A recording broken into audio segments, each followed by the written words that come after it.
बोलता राजस्थान के इस विशेष बुलेटिन में आपका स्वागत है फ्रेंड्स।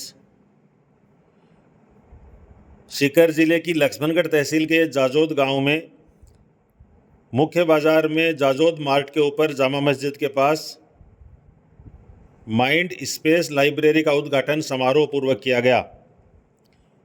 लाइब्रेरी के संस्थापक सुफियान उस्मान खान ने बताया कि इस अवसर पर मौलाना तजम्मुल हुसैन, मौलाना शाकिर अली, पूर्व सरपंच लियाकत खां पहाड़ियान, ताज ग्लोबल एकेडमी के संस्थापक ताजू खां पहाड़ियान, पूर्व सरपंच लियाकत खां मुदरफ खानी, कायम रतन सूबेदार इकबाल खां, पूर्व सरपंच हरिप्रसाद, पंचायत समिति सदस्य प्रतिनिधि भंवरू खां पहाड़ियान, नज़ीर खां उप सरपंच, सदीक खां थानेदार राजास, ठेकेदार जाकिर हुसैन, पूर्व पंच शकूर अली, पूर्व डायरेक्टर जीवन खां पूननी, याकूब खां पूननी, नवाब खां राजास, सरवर खां पहाड़ियान, गुलाब खां कंडक्टर, गुलाब खां पहाड़ियान, अनवर खां अध्यापक, हवलदार सादुल खां, इनायत खां खानजादा, रिटायर्ड प्रधानाचार्य मदन सिंह जी, अली खां नूर खानी, मांगीलाल जी पूनिया, मुश्ताक खां हेडमास्टर जी,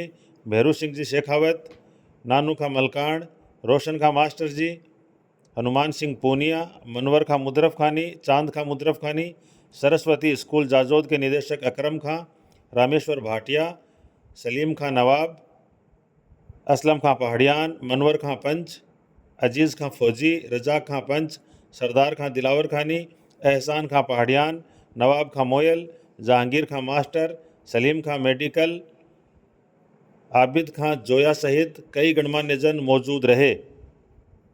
उद्घाटन से पूर्व मोटिवेशनल स्पीकर अमन चांद खां व कायम रतन सूबेदार इकबाल खां ने इल्म की अहमियत पर विस्तार से रोशनी डाली। आयोजन समिति की ओर से मोहसिन उस्मान खान ने बताया कि लाइब्रेरी में 92 सीट्स हैं।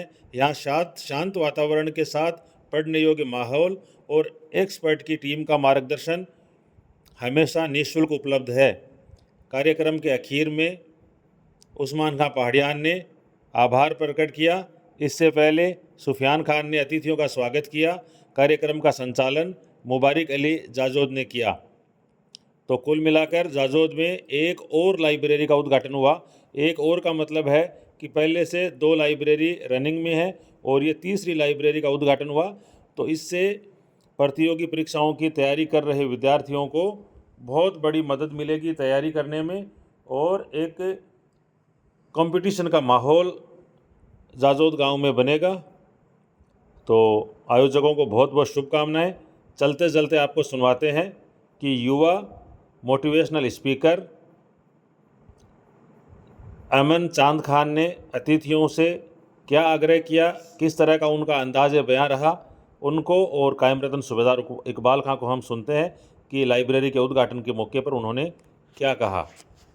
नमस्कार सभी को, और बहुत बहुत धन्यवाद देना चाहता हूँ। आप लोग यहाँ आए हैं और अपने गांव के लिए इससे बड़ी बात नहीं हो सकती। चाहे वो गांव हो, चाहे वो देश हो, चाहे कुछ भी हो, अगर जहाँ लाइब्रेरी ओपन हो रही है तो इससे बड़ी बात हमारे लिए कुछ नहीं हो सकती। क्योंकि युवा है, चाहे वो देश के हो चाहे गाँव के हो, युवा में इतनी पावर होती है कि वो एजुकेशन के थ्रू पूरे सिस्टम का, पूरे माहौल को चेंज कर सकते हैं। ठीक है, तो इसलिए लाइब्रेरी ओपन हुई है और इसको बहुत सिस्टमेटिक वे में बनाया गया है। लाइब्रेरी को पहले वो एक लाइब्रेरी ओपन थी पहले भी, उसमें मैं, अनीश और 2-3 लड़के आते थे। पर जैसे जैसे माहौल क्रिएट हुआ, हम तैयारी करने लगे, 2-3 और जुड़ने लगे, ऐसे करके आज अपने गांव में ही 100+ स्टूडेंट है जो तैयारियां कर रहे हैं। और ये चीज़ कैसे दिखती है, ये लाइब्रेरी बार बार एक नहीं, दूसरी नहीं, अब ये तीसरी लाइब्रेरी ओपन हुई है। ये हमारे लिए सबसे बड़ी बात है। लाइब्रेरी को बहुत प्रॉपर सिस्टम से बनाया गया। ऐसे नहीं है कि यहाँ टेबल और लाइट है, यहाँ जो आप चेयर की साइज भी देख सकते हो। और उसके अलावा जैसे सबसे बढ़िया चीज़ लाइब्रेरी में है कि जो फिक्स टाइमिंग गेट बंद करने की और ओपन की है। फॉर एग्जांपल जैसे गेट 10 बजे सुबह बंद होएगा, उसके बाद 2 घंटे तक गेट ना ही ओपन होगा। जो बाहर है वो बाहर है, जो अंदर है वो अंदर। इससे क्या होगा कि लाइब्रेरी में मूवमेंट कम होगा। वरना क्या होता है, बच्चे फ़ोन आ जाता है, बाहर चले जाते हैं, आ रहे हैं, कोई पता ही नहीं है, कोई टाइमिंग नहीं है पढ़ने का, कोई सिस्टम नहीं है। तो हर 2 घंटे से लाइब्रेरी का गेट बंद होगा, 10 मिनट के लिए ओपन होगा। आप जिसको बाहर जाना है वो बाहर जाए, जिसको अंदर आना है वो अंदर है। उसके अलावा साइड में रेस्ट रूम भी है, इसमें किसी को कोई फ़ोन पे बात करना है, कुछ भी करना आपका, अपना लंच वगैरह तो वो भी साइड वाले रूम में है, और इमरजेंसी के लिए बाथरूम वगैरह सारा सिस्टम इस अंदर है। उसके अलावा टेलीग्राम पे, व्हाट्सएप पे भी ग्रुप बनाया गया इस लाइब्रेरी का। उसमें क्या है, बच्चा जैसे कोई नया तैयारी करता है तो उसको वैकेंसी का नॉलेज नहीं होता कि भाई रेलवे की वैकेंसी आ रही है, राजस्थान पुलिस की आ रही है, तो वहाँ उस टेलीग्राम ग्रुप में ये सब चीज़ें अपडेट होती रहेगी, तो बच्चे को पता लग जाएगा। तो बच्चे ऐसे बैकग्राउंड से आते हैं, उनको पता नहीं रहता कि सिस्टमेटिक वे से कैसे तैयारी करनी होती है, कौन सी वैकेंसी आ रही है, कौन सी वैकेंसीज के लिए हम एलिजिबल है, तो वो सब चीज़ें भी है। उसके अलावा यहाँ पे मंथली सेमिनार भी होंगे, जिससे क्या होगा, जैसे सिलेक्टेड बंदे हैं, फॉर एग्जांपल जैसे अनीश है, अल्ताफ़ है, और भी बहुत सारे अपने गांव से सेलेक्ट हुए हैं बंदे। अब वो क्या है कि सेलेक्ट हो गए, अब उनका एक्सपीरियंस है, उनका नॉलेज है बच्चों तक गया नहीं है। जब तक बच्चों के पास नहीं जाएगा तो वो चीज़ें बच्चे कैसे करेंगे। भाई आज अनीश का एग्जाम्पल लेते हैं, वो अपने जाजोद में पढ़ा है, गवर्नमेंट स्कूल में पढ़ा है, सरस्वती स्कूल में पढ़ा है, और गाँव का वो पहला सब इंस्पेक्टर है जो जिसने एग्ज़ाम क्रैक किया। तो उससे क्या है कि मोटिवेशन मिलता है बच्चों को कि भाई हाँ, अपन भी गांव में रह के सारी चीज़ें कर सकते हैं। वो सिलेक्शन लेके गए। तो ऐसे ही मंथली हम भी सेमिनार वगैरह यहाँ लाइब्रेरी में रहेंगे, जिससे क्या है बच्चों को मोटिवेशन मिलता है, एक डायरेक्शन मिलता है कि हाँ किस एग्ज़ाम की तैयारी करें, किस एग्ज़ाम के लिए एलिजिबल है, तो वो सब चीज़ें हैं। और मैं पेरेंट्स को, यहाँ सब पेरेंट्स हैं तो मैं इनको एक ही बात बोलना चाहूँगा। अब जैसे मेरे पापा है, तो मेरे पापा नहीं पढ़े लिखे हैं, बट उनका सपोर्ट है वो मेरे लिए बहुत रहता है। वो मेरे को हमेशा बोलते कोई बात नहीं, इस फिजिकल में रह गया, मेडिकल में कोई दिक्कत नहीं, तो आराम से 5 साल और तैयारी कर। तो पेरेंट्स का मोटिवेशन बहुत होना जरूरी है, वरना एक्चुअल में क्या होता है कि पेरेंट्स बोलने लगते हैं बेटा 2 साल होगी, 1.5 साल होगी, तो होगा नहीं, छोड़ आपने तो 12 चल जा। तो सिलेक्शन इतना ईजी नहीं है, 1-2% सिलेक्शन होता है। 30-30 लाख 40 लाख फॉर्म भरे जाते हैं, उसमें से 2000 3000 4000 बच्चे सेलेक्ट होते हैं। तो सिलेक्शन रेशो बहुत स्लो होता है। और अपने गांव से जो बच्चे पढ़ते हैं, तैयारी करते हैं, तो उनके लिए तो वो बहुत ज़्यादा लंबी कहानी हो जाती है। अनीश का है तो अनीश का भी संघर्ष है, वो 5-6 साल का है, फिर जाके सिलेक्शन हुआ है। तो आप अपने जो भी बच्चे हैं, अपने मोहल्ले में कोई भी बच्चा तैयारी करने जाता है तो उसको हमेशा मोटिवेट कीजिए, उसका अंदर से मनोबल बढ़ाइए। ना कि ऐसे नहीं बोलिए कि तू 3 साल होगी, तुमने 2 साल होगी, लाइब्रेरी जाता बढ़ जाता, टाइम पास ही करोगे। इससे क्या है बच्चों का मनोबल टूटता है, तो उनका मन भी नहीं करता फिर। तो आप अपने बच्चों को, मोहल्ले में कोई भी जाता है उनको मोटिवेट कीजिए। और लाइब्रेरी में आने की सबसे बढ़िया चीज़ है, यहाँ कोई डिस्टर्बेंस नहीं है, यहाँ हर टाइप की तैयारी के बंदे मिलेंगे। किसी की मैथ्स अच्छी है, किसी की इंग्लिश अच्छी है, तो एक दूसरे की हेल्प लेगा। तो इससे अच्छा एनवायरनमेंट मेरे को नहीं लगता कहाँ मिलेगा। आज सीकर लक्ष्मणगढ़ जयपुर जाने की आपको कहीं आवश्यकता नहीं है। हम लोग जाके हैं वहाँ, कोचिंगों में फ़ीस ही है 30-30 40-40 हज़ार रुपये आपसे ले लेंगे, कोई मतलब नहीं है। यहाँ आप अपने घर पे रह के तैयारी करोगे तो आपको घर का तो खाना मिलेगा। और दूसरी सबसे बड़ी बात, आप अपने माहौल में, आप अपने सिस्टम को चेंज करोगे। आप अगर मोहल्ले से एक जना तैयारी करने जा रहे हैं तो आपको देख के आने वाले टाइम में 2-4 महीने में और भी बच्चे बढ़ेंगे। तो वो सब चीज़ें। और धन्यवाद। It is really sad and believe that we know very well that knowledge is power. In the sense of knowledge, we are nothing but equal to an animal. How can we increase our knowledge? We can increase our knowledge by means of library. Earlier, library was treated as store of books. Now, library is not only a store of books, but it is a store of knowledge. And knowledge is power. Whatever you want to do, we can do only by means of learning. How can we learn? That we can learn here in library. We can consult like young men about what we should do, what we should not do, and what we can do, that they can easily tell us. सीधी सी बात यह है कि अगर अपने घर में बच्चे की फीस के लिए पैसे नहीं है और स्टील की प्लेट है, तो स्टील की प्लेट को बेच दो और बच्चे की फीस के पैसे दो। Only that you can. अब जिंदगी जीना इतना आसान नहीं है, बहुत मुश्किल है, बहुत बड़ा कंपटीशन है। हमने पहले बता दिया कि लाखों बैठते हैं और उसमें 2000-3000 सेलेक्ट होते हैं। तो इसलिए क्या है, अगर नौकरी नहीं मिलेगी तो वो इस काबिल हो जाएंगे कि they can easily make their both side, अपना गुजारा कर सकते हैं, तो बहुत कुछ सीख सकते हैं। तो वो सिर्फ पढ़ाई से हो सकता है। अभी हम मौलवी साहब से बात कर रहे थे, आपने तस्लीम भी किया है कि दुनिया में 100 यूनिवर्सिटियों में से टॉप यूनिवर्सिटी 100 है, उनमें से 35 यूनिवर्सिटी अकेले इजराइल की है, जिसकी आबादी 1 करोड़ नहीं है। उसके पास 35 यूनिवर्सिटी है और हमारे पास एक यूनिवर्सिटी भी नहीं है उसके लेवल की, किसी बड़े बड़े देशों के पास नहीं है। That's why we are lacking behind in every field. हर चीज़ पिछड़ी हुई है, हमारा बिजनेस पिछड़ा है, हमारी सर्विस पिछड़ा है, हमारा सेहत पिछड़ा हुआ है। आज लोगों को ये पता, हमें ये पता है कि प्रदूषण है वो खाने में आ गया, फूड पॉइजन बढ़ गया, हवा में आ गया, वायु प्रदूषण हो गया। हमें ये पता नहीं है कि ध्वनि प्रदूषण भी होता है। आज हमारे गांव में ध्वनि प्रदूषण इतना ज़्यादा बढ़ गया है कि लोगों की इम्यूनिटी खत्म हो गई है, लोग बीमार पड़ रहे हैं, 7-8 चीज़ें हो रहे हैं। तो ये सब चीज़ हम कैसे जानेंगे? इस ज्ञान से जानेंगे, इस नॉलेज से जानेंगे, यहाँ रहेंगे तुम्हारी।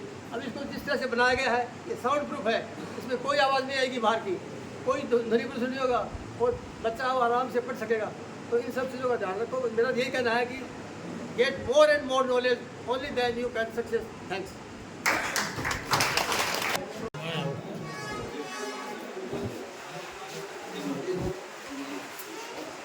राजू खान जी पहाड़ियान, कायम रतन सूबेदार इकबाल खान साहब और मौलवी साहब शाकिर अली साहब, राइट, और ठेकेदार जाकिर हुसैन साहब, वाहिद अली का पहाड़ियान, जीवन का नेताजी मुन्नी, पूर्व सरपंच लियाकत का पहाड़ियान, जोगिंदर सिंह जी रणवार कर्मचारी नेता, और रजा का पहाड़ियान, और बहुत सारे लोग यहाँ पहले से मौजूद है। हवलदार सादुल खां, मौलाना तजम्मुल हुसैन साहब दुआ के लिए यहाँ पधारे हैं।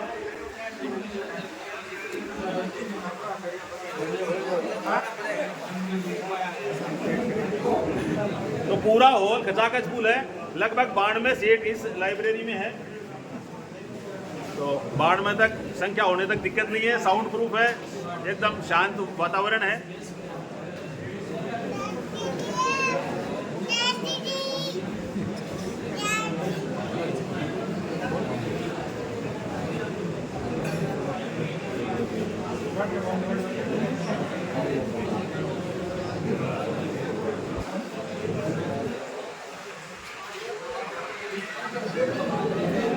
पूरा गांव बहुत अच्छी तरीके से सबको इनवाइट किया है, कोई एब्सेंट नज़र नहीं आ रही है। वैसे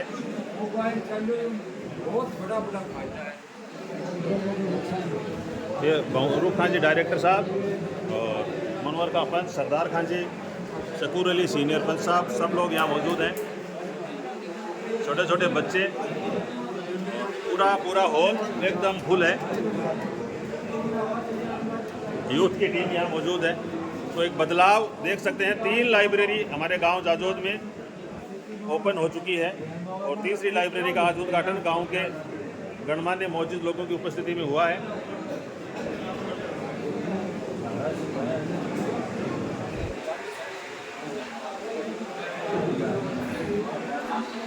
सलीम खान नवाब साहब प्रवासी जाजोदिया हैं।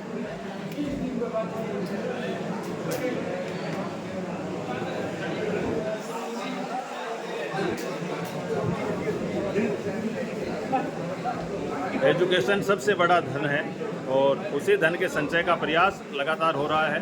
सदीक खान जी थानेदार साहब, पूर्व सरपंच लियाकत खान जी और याकूब खां पोननी, यूसुफ खां मकसूद खां पूर्व सैनिक, मांगीलाल जी गुरु जी पिटियाई जी, मजीद खान जी और पूरा का पूरा गांव मैं कह रहा हूँ यहाँ मौजूद है। तो आप सब लोग जुड़े हमारे साथ, आप सबका बहुत बहुत धन्यवाद। मेरे गुरुदेव मुश्ताक खान नवाब साहब यहाँ हैं, बहुत बड़ी तादाद में मदन सिंह जी रिटायर्ड प्रिंसिपल साहब यहाँ हैं, शिक्षाविद हैं और किसी भी व्यक्ति को छोड़ा नहीं है ऐसा मुझे लग रहा है। भैरव सिंह जी गुरुजी हमारे एडवाइज़र साहब रहे उस ज़माने में। बोलता राजस्थान के इस बुलेटिन में इतना ही। आप देखते रहिए बोलता राजस्थान। आप सबका हमारे साथ जुड़ने के लिए बहुत बहुत धन्यवाद। एक और नई शुरुआत जाजोद की सरजमी से आपके सपोर्ट की, समर्थन की, मार्गदर्शन की गुजारिश है। आप सबका बहुत बहुत धन्यवाद। जो लोग चैनल पर नए हैं चैनल को सब्सक्राइब करें, वीडियो को ज़्यादा से ज़्यादा शेयर करें। फ़िलहाल हमारे साथ जुड़ने के लिए आपका बहुत बहुत धन्यवाद।